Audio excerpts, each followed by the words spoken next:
my setup, right? So here we go right here. I'm gonna show you how I would set it up. We got our actual Ethernet right here.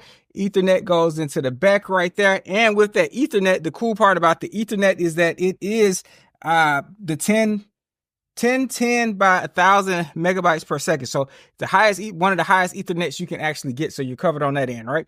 So then if I want to connect my monitor up so I don't have to be looking at my laptop screen, I can, the cool part about this is that you can mirror it or you can use it as an extended, right? So you can go either way, extended or mirrored. So that's cool. So we take our HDM right there and we just plug that right in, right? So HDM is in, right? So now it's all about anything else that I want to do, right? So if I want to actually get power, the cool part here is that I can just use this one right here and everything is labeled here. So you can see power 3.0, USB-C 3.0, 2.0. So you're good, right? And you can just plug that in and now you actually have power, right? So put that down to my power source and we got power. So now we just got these that we can use for anything. So this is USB-C 3.0. So if I want to charge my cell phone or connect the peripheral up to this, I can actually do that, right? Because that USB-C, this one right here is 5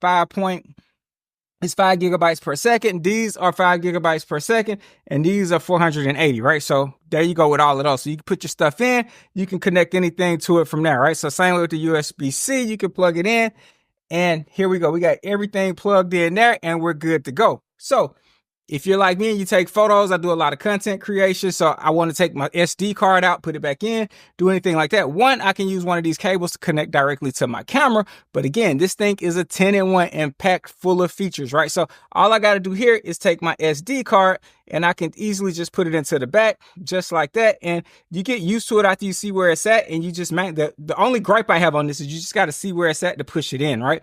So it doesn't have an arrow on which way to put it, which would be a little bit more helpful, but you can easily stick your SD card in right there and actually read anything straight to the laptop from the SD card, right? Same way with the micro SD card, you can just push it in and they just go down. It would be good if it had an arrow. That's my only gripe, or not even gripe, but complaint with this, that it could have that, right? But without that, it doesn't even matter because, hey, you just know, leave it up. Once you put it in one time, you know how it works from there. And this here is a powerful 10-in-1 USB hub and it connects right there. You got your ports free and you got everything going right here and you can easily pull everything out. And as you can see, as I pull these out, you can see how tight they are in there. So they fit tight. So you don't have to worry about something being in flimsy or not holding into place, right?